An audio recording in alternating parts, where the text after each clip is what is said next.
presentación de la maestra Edith Bravo. Gracias.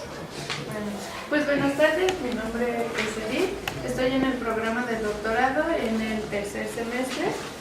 El tema de la tesis es desarrollo de filamentos biocompatibles antimicrobianos osteoconductores a base de hidroxiapatita y matrices poliméricas de PLA y PBA. Mis directores de tesis son el doctor Aaron y el doctor Efraín.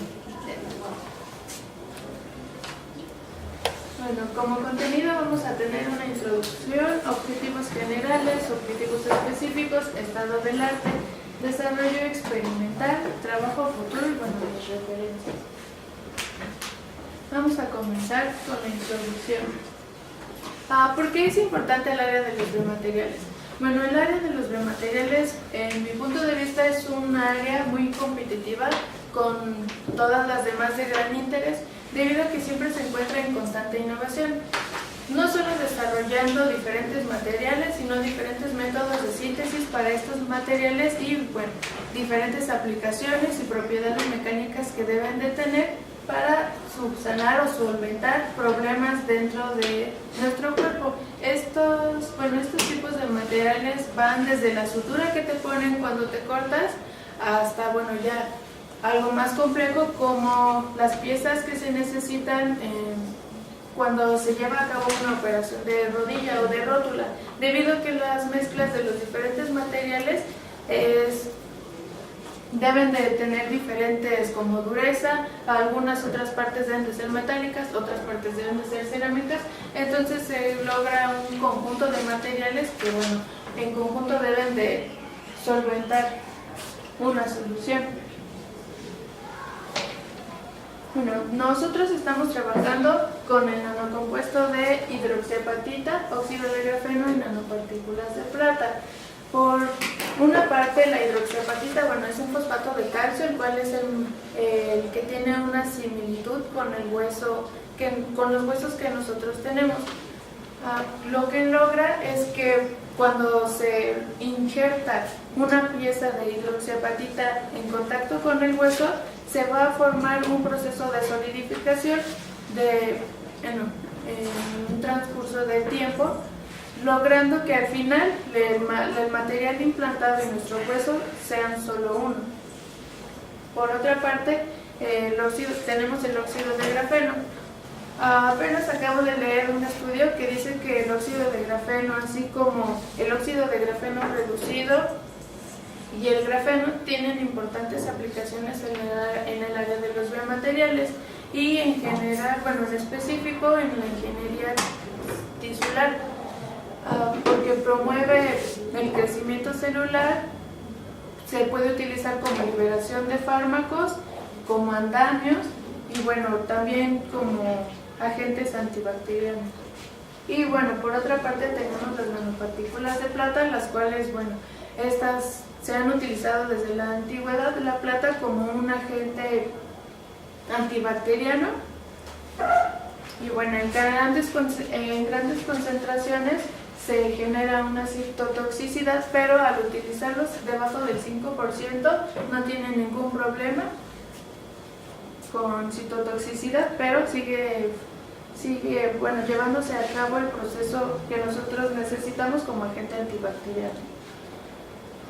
Lo que nosotros desarrollamos en todo este nanocompuesto, utilizando todas las bondades y características de cada material, es que tenemos una síntesis innovadora, logramos reducir los tiempos de síntesis, tenemos una reproducibilidad del 100%, podemos controlar la morfología porque determinamos los parámetros para obtener diferentes tipos, una gama amplia de morfologías con la que nosotros pudiéramos trabajar y tenemos una síntesis homogénea.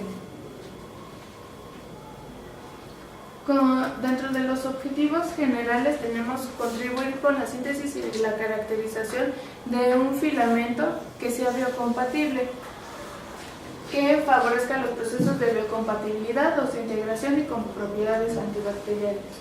Dentro de los objetivos tenemos definir una ruta de síntesis en la cual podamos obtener que permite obtener hidroxiapatita de nivel nanométrico y o micrométrico. También tenemos construir un modelo computarizado de 3D, obtener 1 o 2 filamentos del material compuesto que contengan las características de mejorar los procesos de biocompatibilidad, osteointegración y con propiedades antibacteriales. Y bueno, vamos a utilizar una impresora de tipo FF, que es fabricación mediante filamento fundido. Tenemos que realizar la evaluación de propiedades antibacteriales en cultivos de cepas. Y bueno, tenemos que realizar pruebas in vitro con el filamento obtenido, y es de gran interés para nosotros las propiedades mecánicas del filamento y de la pieza ya impresa. Dentro del estado del arte tenemos los andamios. ¿Qué son los andamios? En palabras muy rebuscadas y tal vez mal empleadas, es la construcción de una casa donde todas las células deben de llegar ahí. Como todas nuestras casas, deben de tener ciertas condiciones como de temperatura, de nutrientes, de morfología, para que estemos todos cómodos. Eso es lo mismo que se hace con los andamios, para que la proliferación de las células sea de un alto grado, no sé, muy elevado.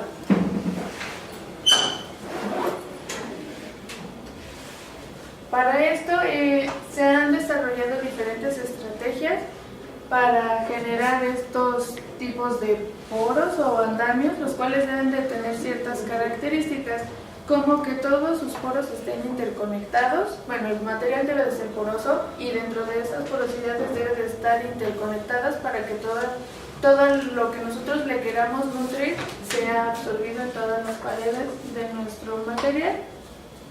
Y bueno, se han hecho diferentes estudios en donde, dependiendo del diámetro que vaya teniendo los poros, bueno, se va mejorando o disminuyendo la absorción de estas células, y bueno, por consiguiente ya para utilizarlo en un sistema biológico.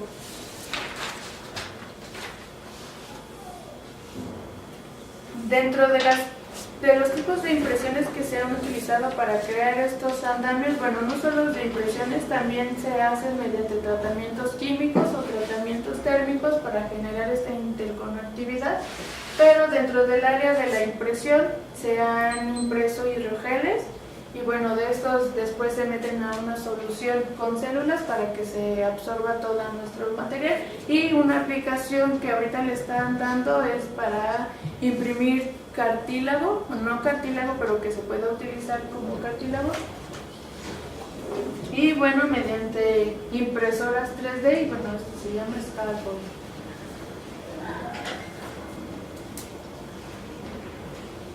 Dentro de los tipos de impresoras tenemos de impresiones en 3D, tenemos el sintetizado selectivo láser, el cual va a utilizar polvos fusionados y se le va a hacer incidir un láser, el cual va a ir sintetizando nuestros polvos.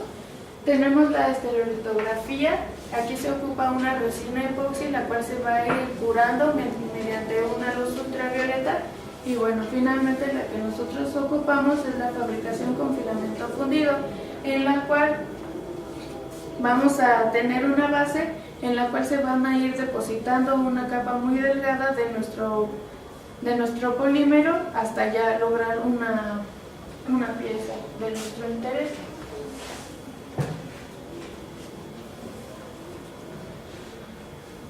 Bueno, dentro de las aplicaciones de las impresiones de filamento fundido, ahorita en el área de la medicina, y bueno, no solo de la medicina, se está en constante trabajo, debido a que se están utilizando para generar prótesis, órganos, células sanguíneas, bueno, y ya en otras áreas, fabricación de aviones, coches, hagares, pies, algunas piezas automotrices.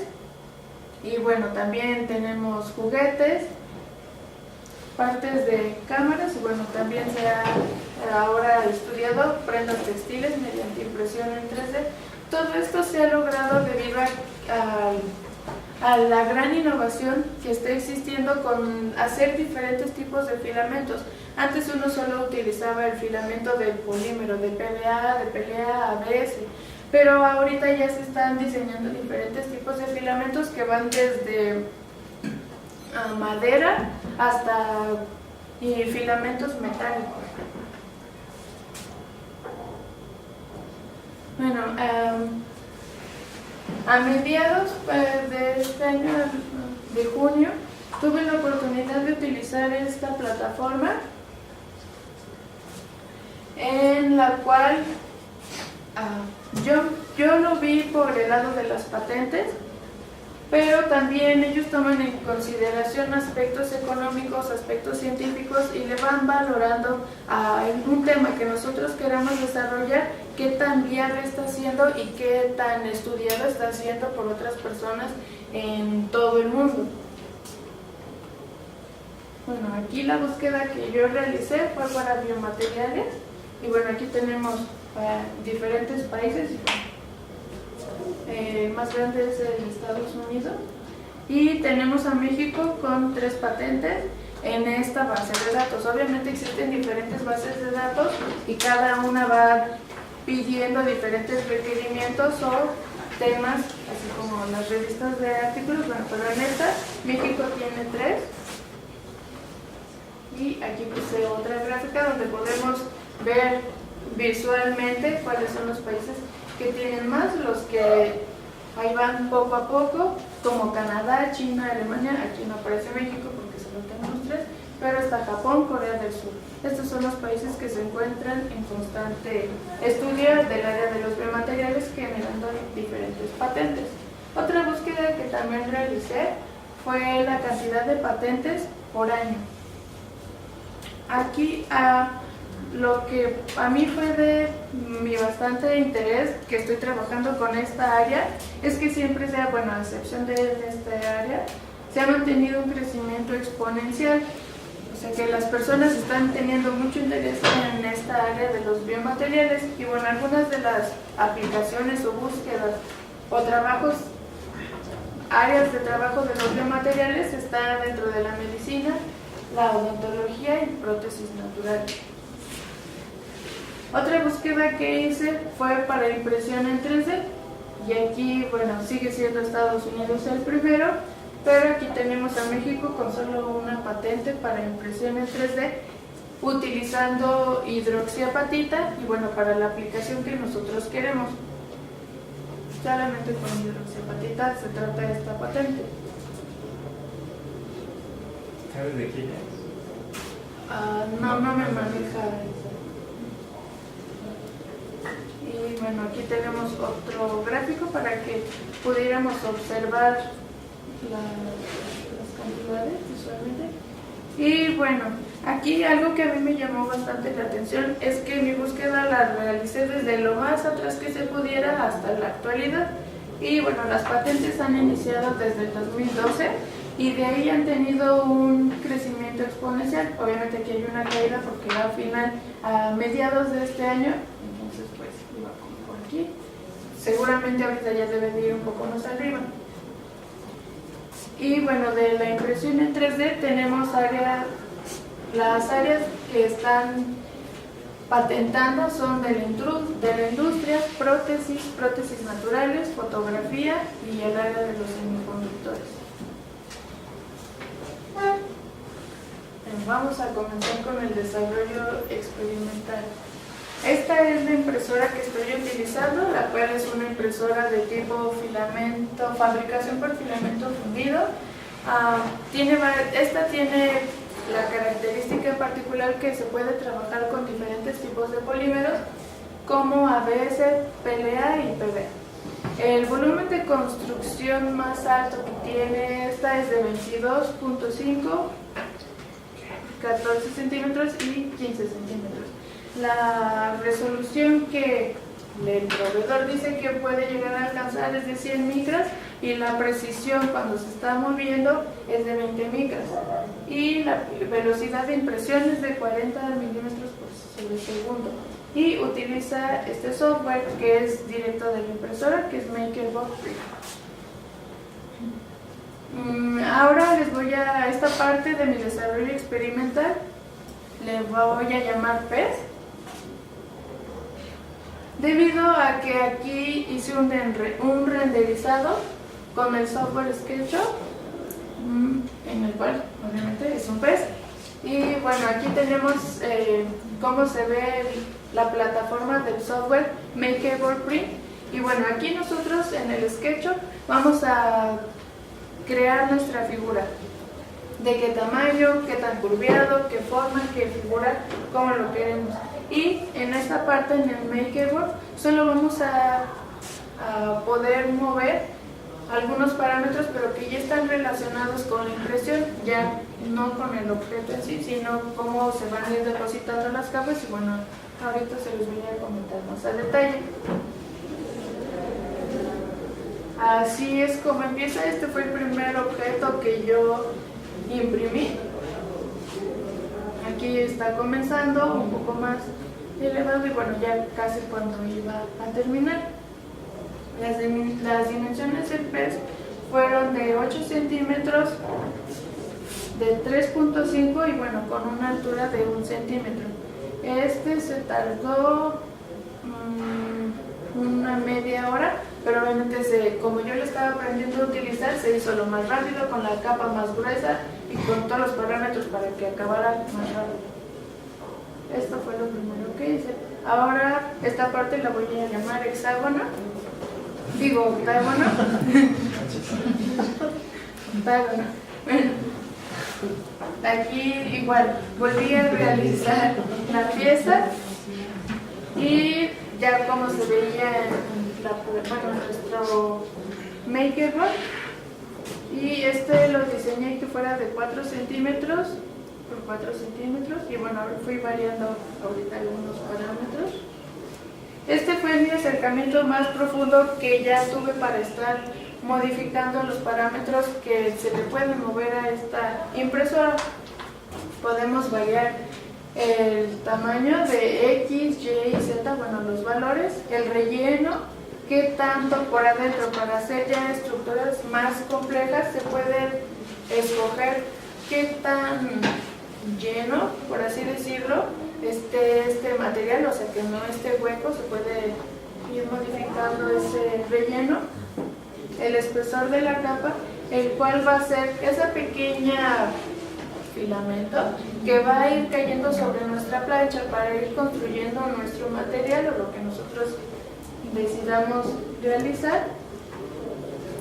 Podemos modificar la temperatura de extrusión porque como aquí utiliza diferentes tipos de polímeros, no todos ocupan la misma temperatura. Y bueno, esto es una parte muy importante que podemos modificar. Más adelante les voy a comentar por qué. Y bueno, también se puede modificar la temperatura de la plataforma. Esto es muy importante también porque cuando se está imprimiendo tenemos nuestro filamento que está a una cierta temperatura y a veces cuando la plataforma está demasiado fría se genera un choque térmico, por así decirlo, y eso hace que nuestro filamento se contraiga. Entonces, nosotros ya con la experiencia me dijeron que nosotros íbamos a ir encontrando la temperatura adecuada, porque hasta dependiendo de la temperatura que haya en ese momento, no varían extremadamente, pero se obtiene una mejor impresión. Podemos modificar la rapidez de la extrusión y la rapidez del viaje. Aquí imprimí 10 octágonos y bueno, ahorita les voy a ir enseñando. En general son todos estos parámetros los mismos, pero ahorita les voy a ir mostrando que modifiqué algunos, porque era la primera vez que yo quería modificar todos los parámetros y qué tanto me modificaba la calidad de lo que yo fuera a imprimir. En el número 2, aquí modificamos la altura por 1.87 milímetros.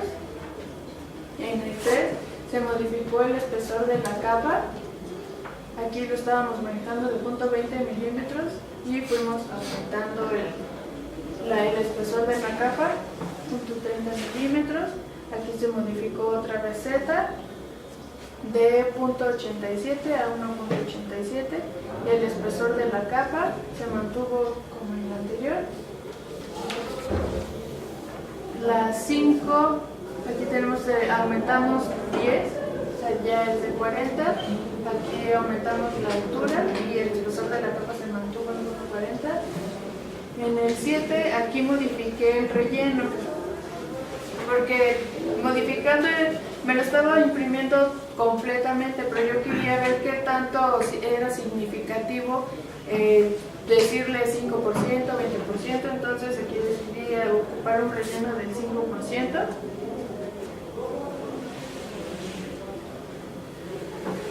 Dentro de las 9, aquí aumenté la temperatura para ver cómo era el flujo de nuestro filamento a esa temperatura de extrusión, y bueno, el espesor de la capa lo volví a bajar para compararlo con los que ya había hecho. Y bueno, aquí ya tenemos el final a una temperatura de 215 con un espesor con el que comencé, el más bajo se podría decir, y bueno, un incremento en la altura y un relleno del 10%. Bueno, no sé si desde donde ustedes estén se puede ver, pero aquí ya empezó a dibujar hexágonos y eso era para el relleno que tenía nuestro material. Algo muy importante que debo de mencionarles es que para imprimir cada uno de estos se tardó desde media hora hasta 1 hora y media. A esta parte le voy a llamar andamio, y bueno, este lo hice yo. Es un rectángulo de 10 centímetros por 7 centímetros y decidí hacer andamios, bueno, algunas aberturas para saber qué tanta resolución era la que tenía.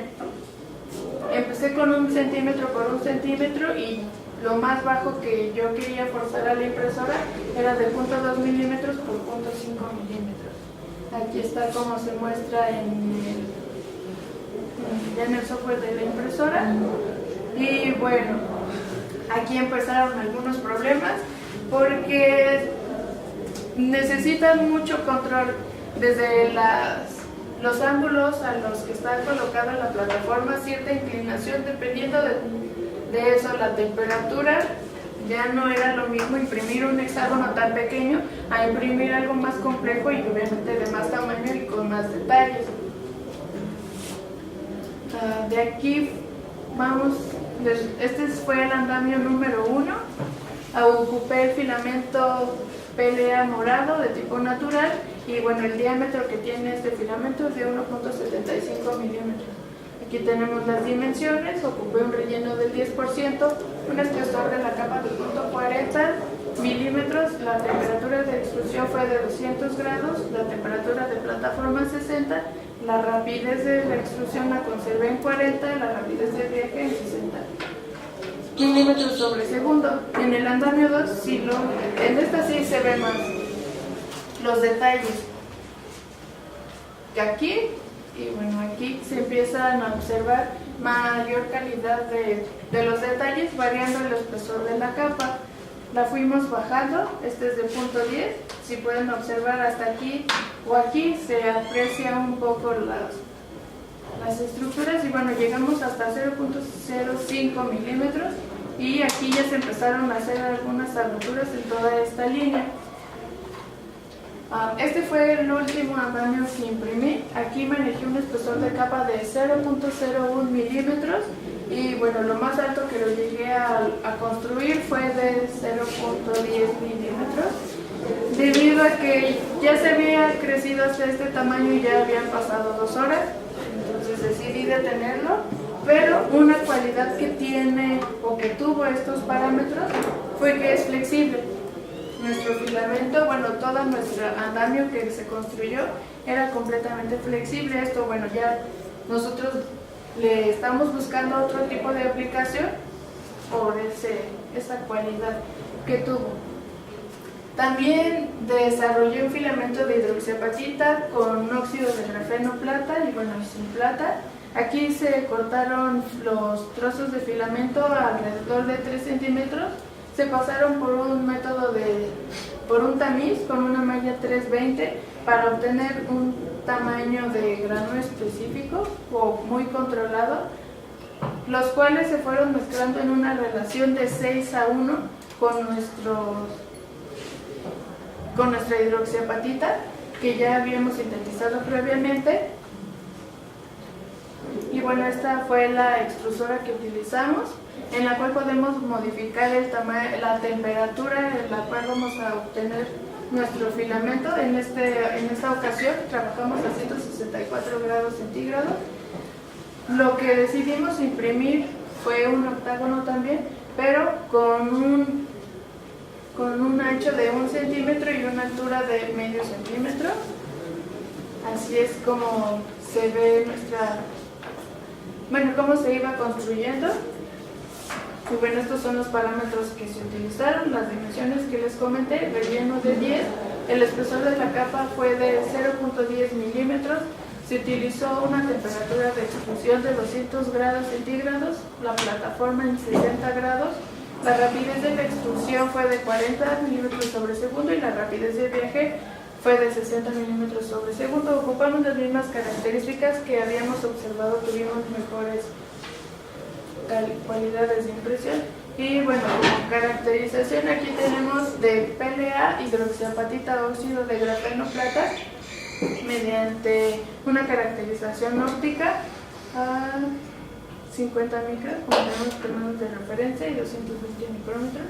Y bueno, algo muy importante de mencionar, sí se ve, es que está completamente homogéneo. Toda nuestra hidroxiapatita, bueno, esta no se ve, pero el color y algunas hojuelas de aglomerados de grafeno se mostraron sobre toda la superficie de esa pequeña línea de impresión. Es la primera línea que se imprime y ya después se empieza a construir la impresora. Y esto fue mediante PLA, hidroxiapatita y óxido de grafeno. Aquí lo obtenemos sin plata. Visualmente se logra observar el color de diferencia que tiene debido a las nanopartículas de la plata. También se hicieron unas pruebas antibacteriales, en la cual utilizamos la E. coli y la S. aureus, las cuales son importantes en el área infecciosa. No son tan infecciosas estas, pero son de las más comunes. Y bueno, aquí podemos mostrar que en el centro se incorporó un poco del polvo y a la orilla un trozo del filamento que se había impreso. Bueno, en nuestro polvo sí se logró generar un halo de inhibición, pero sobre el filamento no. Bueno, esto puede ser por el ángulo, por el contacto que tuvo con la superficie, o con que debemos de atacar un poco la superficie para que pueda liberarse todas esas. Sí. Y bueno, aquí tenemos la plata, hidroxiapatita, el PLA, hidroxiapatita y óxido de grafeno. Estas fueron nuestras muestras sin plata, igual con las mismas. Obviamente aquí no se iba a generar tanto. Dentro del trabajo a futuro tenemos sintetizar más hidroxiapatita, óxido de grafeno en plata, encontrar las condiciones necesarias para obtener un buen filamento para impresión.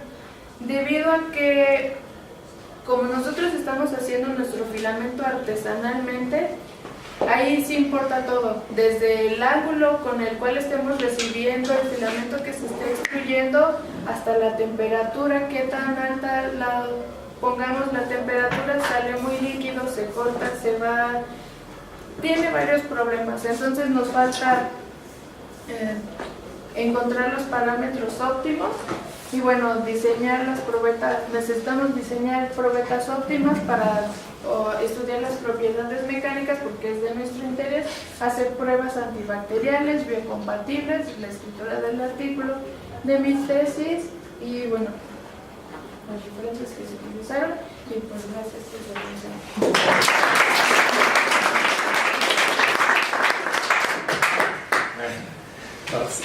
Iniciamos con las preguntas.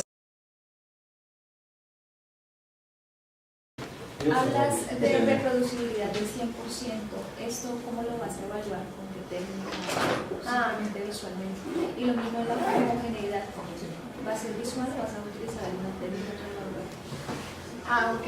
Es que bueno, en la introducción cuando mencioné que estábamos trabajando con hidroxiapatita, óxido de grafeno plata, eso fue se desarrolló un estudio, eso ya se presentó anteriormente y eso ya lo tengo, por eso ya puedo decir que es reproducible y al 100%. Sí, porque realicé como unas 20 síntesis y en todas se obtuvieron los mismos parámetros. Otra pregunta. Sí. Hola, Edith. Yo tengo dos preguntas. La primera es que estabas comentando que el diámetro del andamio es muy importante para absorber. No entendí qué es lo que iba a absorber y esto iba a ayudar a la proliferación de células. ¿Tú estás tomando este parámetro? O sea, ¿hay algún parámetro escrito? Así como, porque sabemos que la aplicación de biomateriales es un poco difícil porque se tiene que ajustar a muchas reglas del organismo y así. Entonces, ¿hay algún parámetro que tú estés tomando para decir que tus andamios van a ser de 2 milímetros, 0.2 creo decía, y 0.5 milímetros? ¿O es simplemente estás jugando con esos diámetros para imprimir tus andamios?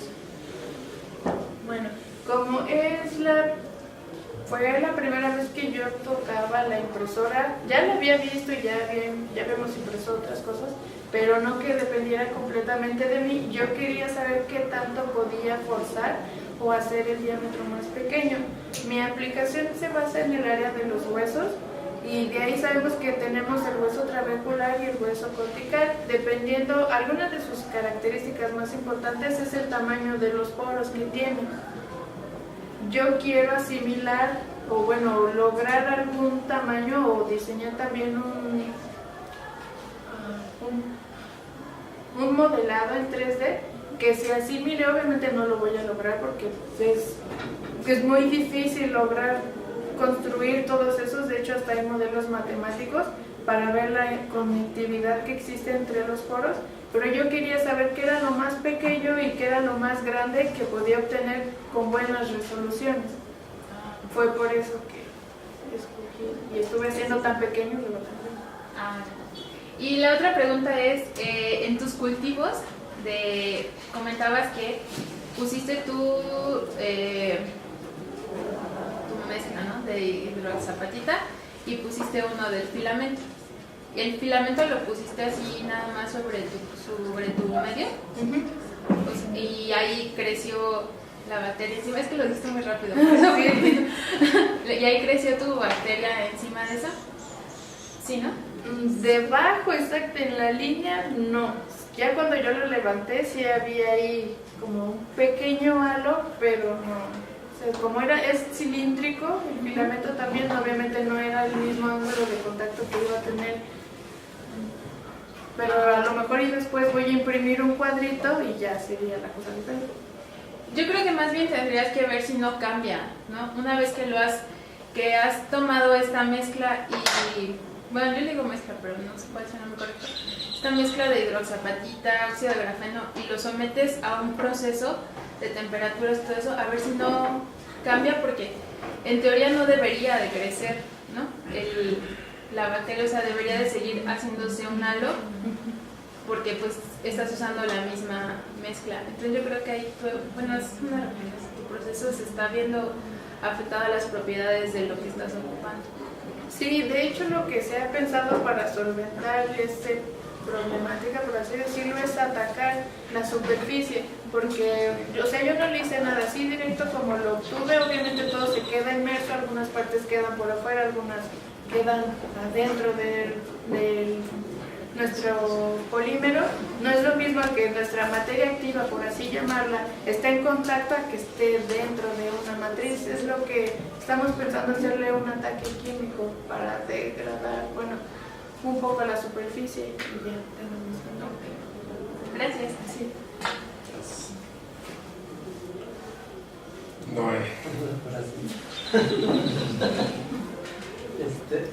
Bueno, también estoy trabajando un poco con polímeros y justo uno de los problemas que veo es que el pH a veces, bueno, ya ves que está todo el polímero, gracias a andamios, como tú dices, no hay células, bueno, en este caso del hueso, tiene ciertas características de polímeros los que estás ocupando. Y cuando por ejemplo he preparado soluciones de yoga que al siguiente día se secan y se contraen. Entonces tú tienes un cierto diámetro, se evapora porque el polímero tiene la capacidad de absorber a veces hasta un 70%, otros menos, otros más allá. Pero al siguiente día se evapora y se contrae mucho. Entonces tú dices, bueno, logramos cierta espesor, pero luego ya al siguiente día se va comprimiendo. Y lo que he estado leyendo es que el pH es muy importante porque el crecimiento del... No sabemos que es pH 7, ¿no? El neutro, y a veces... Eso sería genial, pero a veces baja por condiciones del mismo polímero como que se está mezclando. Y esa variación también es importante. Y luego la temperatura, a donde lo vamos a ocupar y tanto la que se está obteniendo. Entonces como que, bueno, no vi que tomaran esos parámetros. Y a mí se...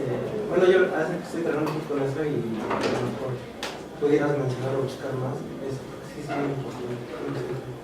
¿Tú estás trabajando con PBA? PBA. Es que yo estoy trabajando con PLA. Pero también ya estoy trabajando con polímeros sí. y todos funcionan de diferente. Sí, de hecho. Diferente comportamiento y todas sus propiedades del vino, pero cambian con la mezcla y a la aplicación. Sí, bueno, de hecho aquí los traigo por si igual los querían ver de cerca o no sé. Y no, afortunadamente, bueno, este polímero no ha cambiado en nada, ni en su peso. Y bueno, este fue el primero que hice, el PET, entonces ya tiene más tiempo. Y por acá tengo el de hidroxiapatita con grafeno y bueno, o sea, no he visto ni que se ponga más blando o que se contraiga, sigue conservando los propiedades hasta ahora. Bueno, muchas gracias.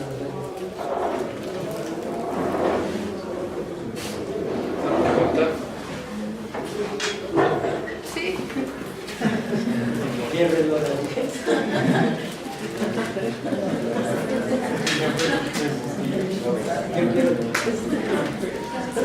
¿Otra pregunta? Pues, ¿Cómo se hizo la dispersión de tus partículas y el PLA? Ya no lo mencioné por el tiempo, pero se depositó primero una capa de PLA y luego como un sándwich, y después otra pequeña capa de nuestra materia prima, hidroxiapatita, plata, grafeno, y otra vez PLA.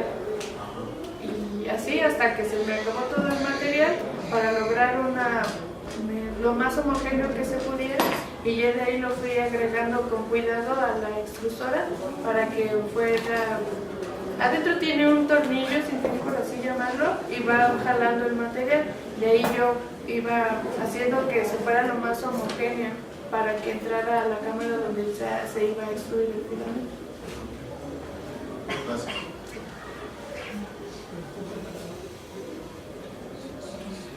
yo tengo unas preguntas. Generalmente, por ejemplo, hay piezas, esta parte del cuadril, que usan una aleación, ¿no? Creo que usan aluminio, vanadio, titanio, y son piezas grandes, en este caso. Entonces,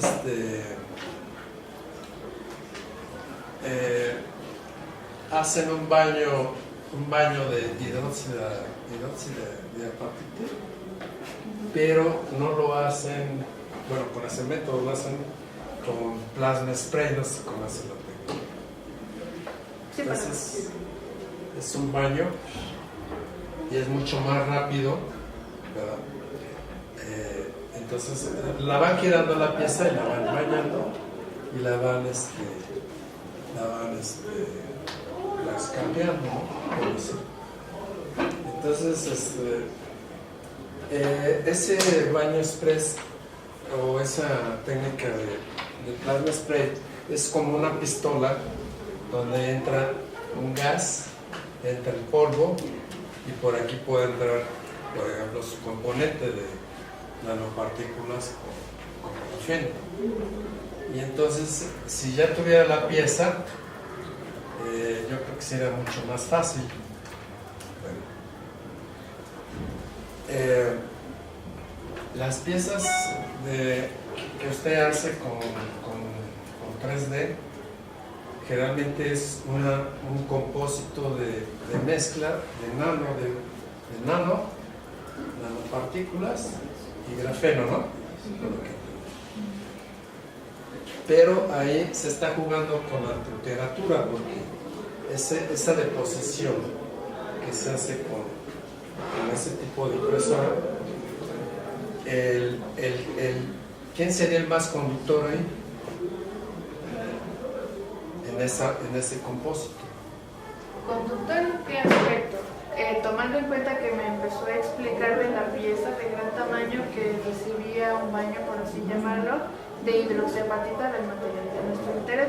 Por esa parte, lo que, bueno, a nosotros no nos serviría porque esa pieza en general es una pieza sólida, es, por así decirlo, un tubo. O sea, sí tiene algunas extremidades diferentes que se van adecuando a dónde se vaya a incorporar, pero es un tubo, por así llamarlo, muy robustamente. Lo que nosotros queremos imprimir es que tenga poros.